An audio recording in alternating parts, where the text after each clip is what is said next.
mabait at masayahin. Sa piling ng pamilya'y laging may awitin. Ang dasal ng iyong inay, ikaw ay gabayan. At ang pangarap ng ama mo'y iyong makamtan. Ngunit habang ikaw ay unti-unting lumalaki, mga maling barkada'y siyang naging katabi. Mga payo ng magulang mo'y hindi na pinakinggan. At ang Diyos na nagmamahal sa'yo'y iyong tinalikuran. Anak, bakit ka nagkaganyan? Puso mo'y tila naging bato na lamang,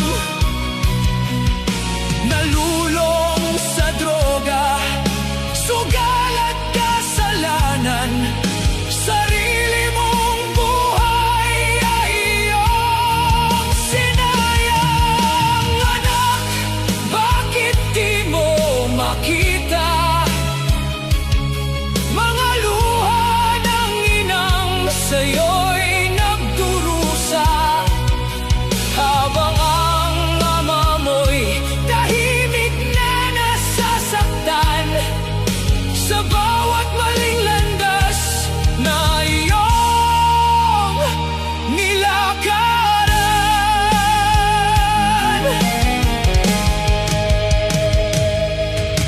Lumipas ang mga taon sa bisyo at dilim. Mga pangarap noon ay unti-unting nawala rin. Kaibigan mong kasama sa bawat kalokohan, isa-isa ring iniwan ka sa kahirapan. Sa gitna ng gabi, habang ika'y nag-iisa, narinig mo ang konsensya mong matagal nang nawawala. At naalala mo ang Diyos na iyong tinaligdan, na noon pa man ay naghihintay sa iyong balikan. Anak, bakit ka nagkaganyan? Puso mo'y tila naging bato na lamang, nalulong sa droga, sugal at kasalanan. Sarili mong buhay ay iyong sinayang. Anak, bakit di mo makita mga luha ng inang sa'yo'y nagdurusa, habang ang ama mo'y tahimik na nasasaktan sa bawat maling landas na iyong nilakaran. Isang araw ay umuwi kang luhaan, pagod na pagod sa mundong walang tunay na kaibigan. Lumuhod ka sa harap ng Diyos at nagdasal, humihingi ng tawad sa bawat pagkukulang. Niyakap ka ng iyong ina ng mahigpit.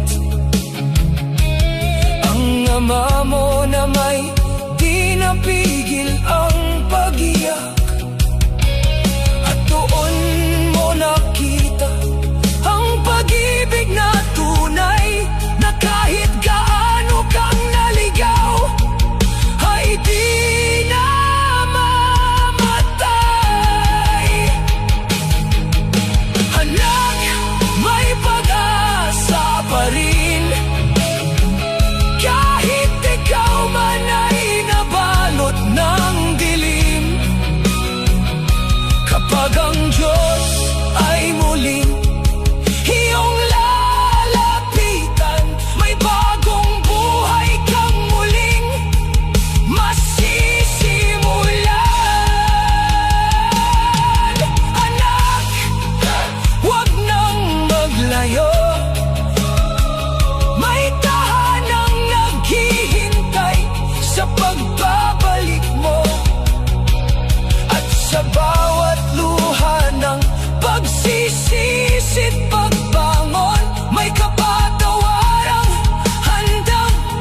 kasabay sa bawat daan, sa putik man o sa init ng araw.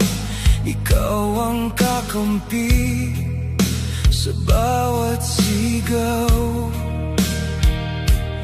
Iisang pangarap ang binubuo,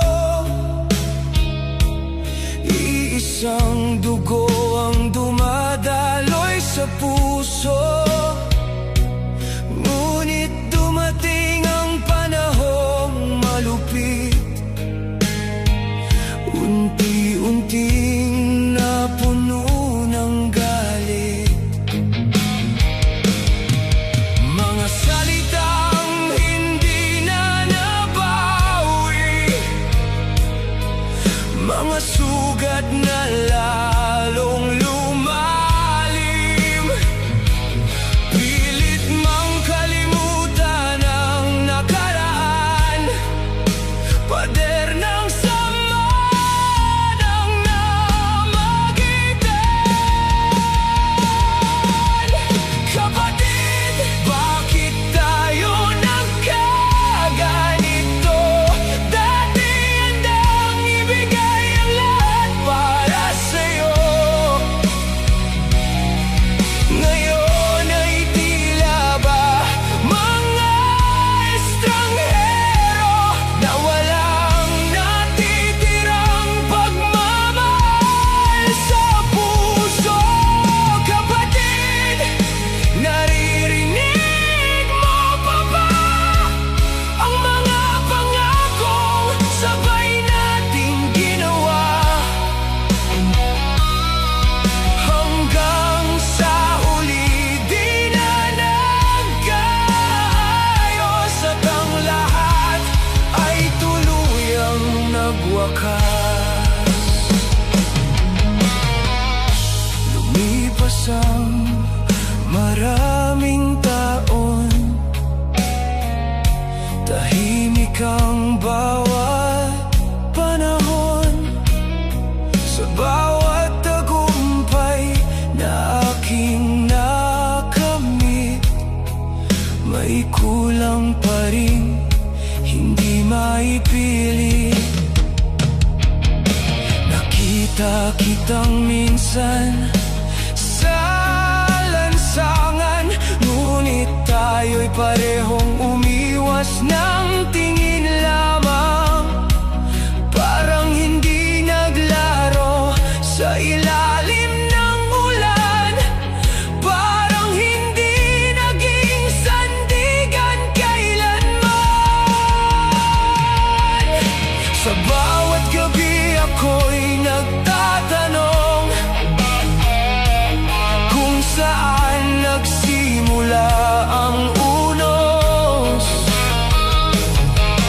kung paano naging abo ang apoy ng samahang dati. Walang kapantay. Kapatid, bakit tayo nagkaganito? Dati handang ibigay ang lahat para sa'yo. Ngayon ay tila ba mga estranghero na walang natitirang pagmamahal sa puso. Kapatid, naririnig mo pa ba ang mga pangakong sabay nating ginawa? Hanggang sa huli di na nagkaayos at ang lahat ay tuluyang nagwakas. Isang tawag lang sana ang kailangan, isang yakap lang sana ang pagitan.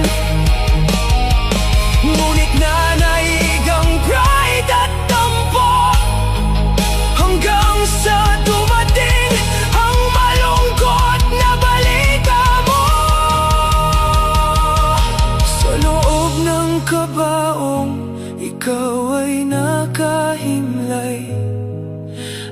ako'y hindi man lang nakapagpaalam. Sa harap ng iyong malamig na mukha, doon bumagsak ang lahat ng luha.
Ng ating kwentong pilit na inilihim.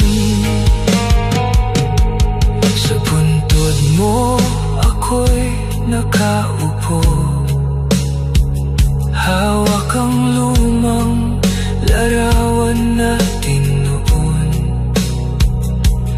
Dalawang batang walang ibang hangad, kundi ang manatiling magkapatid.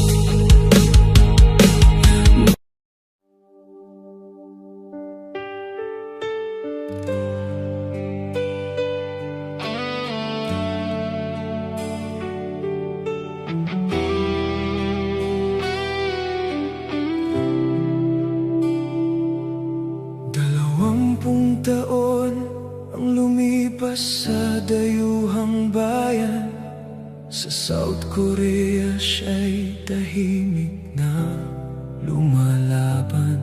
Isang TNT na nagtitiis sa bawat panganib, makapagpadala lamang sa pamilyang iniibig.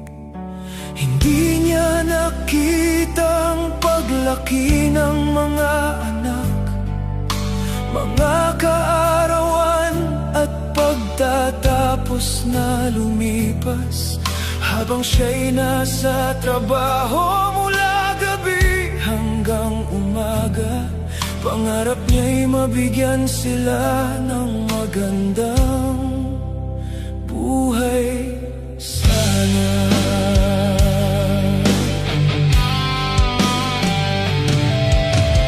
Minsan siya'y nagutom, minsan ay walang tulog, minsan ay may sakit, ngunit hindi nagpahinto. Bawat sahod na natanggap, agad ipinadadala, kahit wala nang matira para sa sarili niya. At dumating ang panahon, natupad ang pangarap, nakapagtapos ang mga anak at umasenso ng lahat. Ngunit sa halip na siya'y pauwiin at makapiling, pera pa rin ang hanap sa amang tumatanda na rin. Tuwing sasabihin niyang gusto nang umuwi, may sagot silang paulit-ulit, gabi-gabi.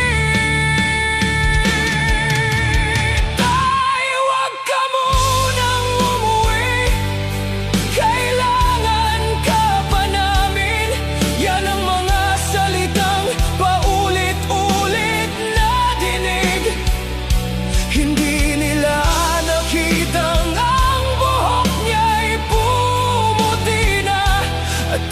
lakas ng katawan ay unti-unti nang naubos.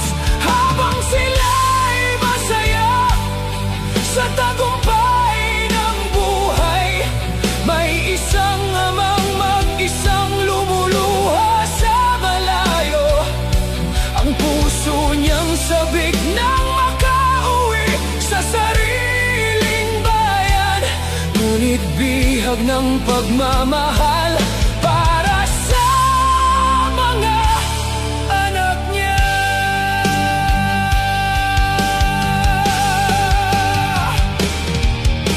Lumipas pa ang maraming taon ng sakripisyo, hanggang dumating ang araw na siya'y matanda na. Wala nang kumpanyang gustong tumanggap sa kanya, dahil mahina na raw at kupas na ang sigla. Ngunit paano siya titigil kung may hinihingi pa?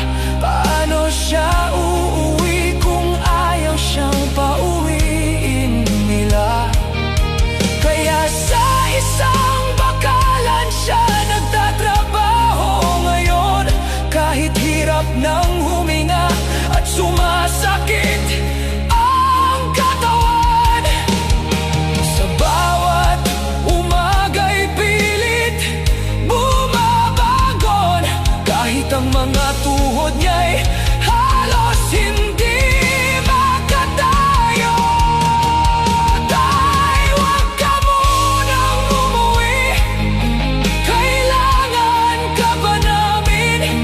Yan pa rin ang mga salitang naririnig. Hindi nila alam na bawat araw na lumilipas ay unti-unti na rin nauubos ang kanyang buhay. Habang sila'y may sariling tahanan at pamilya, may isang amang walang kasama sa pagtanda. Sa malamig na sulok ng bansang hindi kanya bitbit ang pangungulila sa mga anak niya. At isang umaga sa bakalan ng trabaho, hindi na siya bumangon nang tawagin ang mga kasama. Tahimik siyang nakahandusay sa sementadong sahig. Wala nang tibok ang pusong matagal nang nasugatan. Sa bulsa niya'y larawan ng kanyang pamilya. Kupas na ang mga gilid dahil sa katagalan, at sa kanyang telepono'y mga mensaheng nababasa. Tay, padalhan mo kami. Tay, kailangan namin ng pera. Ngunit wala ni isang mang nagsabing, Tay, kumusta ka na? Nang makarating sa pamilya ang malungkot na balita, hindi luha ang unang bumagsak mula sa kanilang mata. Hindi rin nila naitanong kung paano siya namatay, kundi may naiwan ba siyang pera? May ipon ba si tatay? May matatanggap pa ba tayo? Kay sakit marinig para sa isang amang nagmahal, na buong buhay niyang ibinigay ang lahat. Ngunit nang siya'y mawala sa mundong ito, pera pa rin ang hinanap ng sarili niyang mga anak.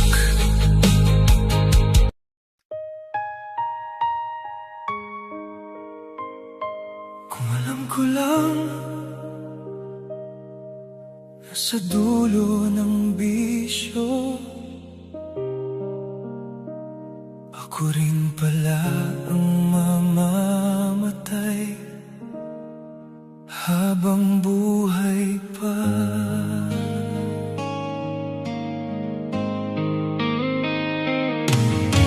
Noon ay masaya pa ang aming tahanan, may hapunan, tuwing gabi tawanan.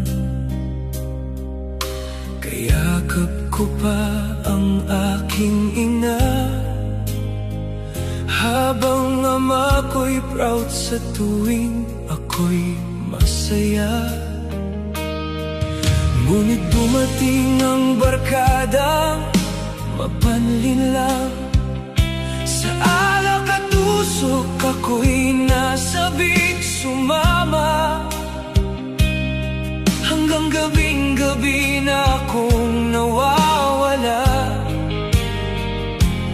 at unti-unting lumalayo sa pamilya.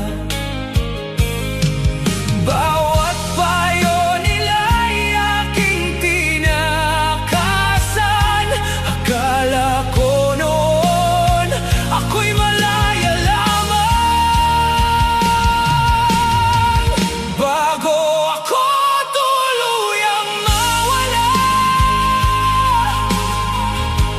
Narinig ko ang iyak ni mama, habang ako'y wasak na wasak sa mundong ako rin ang gumawa.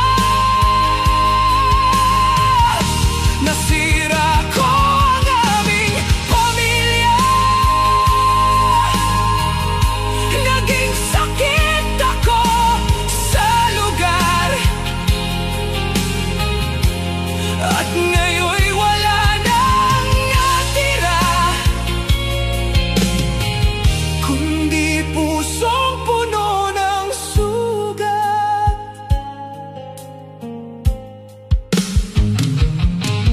Labas-pasok sa malamig na kulungan, pangalan ko'y puro kahihiyan. Mga kapitbahay ay takot na sa akin, habang pamilya ko na may unti-unting nilalamon ng sakit. Mga kaibigang kasama sa bisyo, bigla na lang naglaho nang ako'y maghirap. Iniwan nila akong lugmok sa dilim, habang katawan ko'y unti-unting nanghihina. Hanggang isang araw ako'y bumagsak, at doktor na mismo ang nagsabi ng lahat, bago ako tuluyang mawala. Dahan-dahang kinain ng sakit ang katawang winasak ng bisyo, at pusong punong-puno ng galit. Ngayon'y walang gustong lumapit, wala ring kamay na hahawak, habang ako'y umiyak mag-isa sa kwartong malamig at tahimik.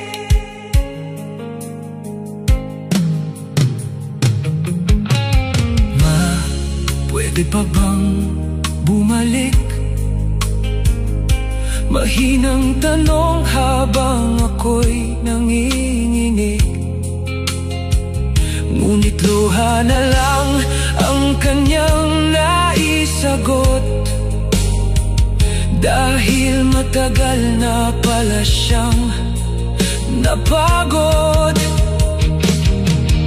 sa unang pagkakataon. Nakita kong umiiyak si Papa habang hawak ang larawan ng anak na unti-unti nang nawawala. Bago ako tuluyang mawala, sana may oras pang natitira para yakapin ang pamilyang nasaktan at humingi ng tawad sa kanilang lahat. Ngunit huli na ang lahat habang ako'y unti-unting nilalamig sa bawat huling tibok ng puso. Pagsisisi ang siyang naririnig sa dulo ng bisyo. Hindi pala saya ang naghihintay, kundi isang buhay na unti-unting nawawala.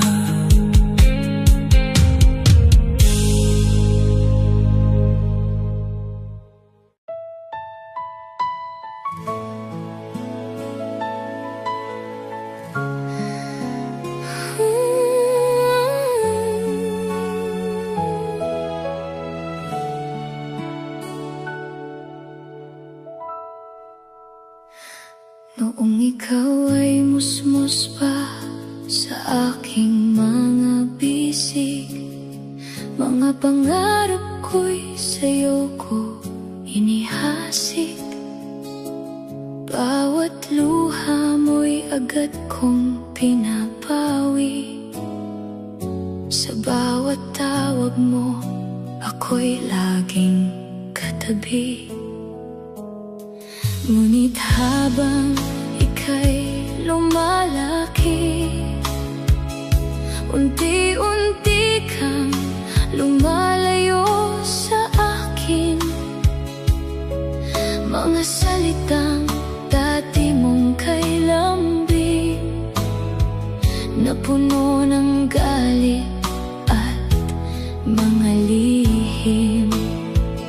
Sa bawat gabing di ka umuwi, luha ko'y tahimik na dumadaloy. Kahit suwail ka, mahal pa rin kita. Kahit nasasaktan, di kita susubuan. Sa bawat maling landas na iyong tinatahak, dalangin ko'y sana'y bumalik ka, anak. Kung mapagod ka man sa mundong magulo, may tahanang bukas para sa'yo. Ang yakap ng isang inang nagmamahal, hihintayin ka hanggang sa huli ng panahon. Maraming gabing ako'y nag-iisa, hinahanap ang tinig mong masigla. Mga larawan mong hawak sa aking kamay, kasabay ng dasal na sana'y ligtas ka palagi. Hindi ko man maunawaan bakit pinili mong lumayo't masaktan. Ngunit sa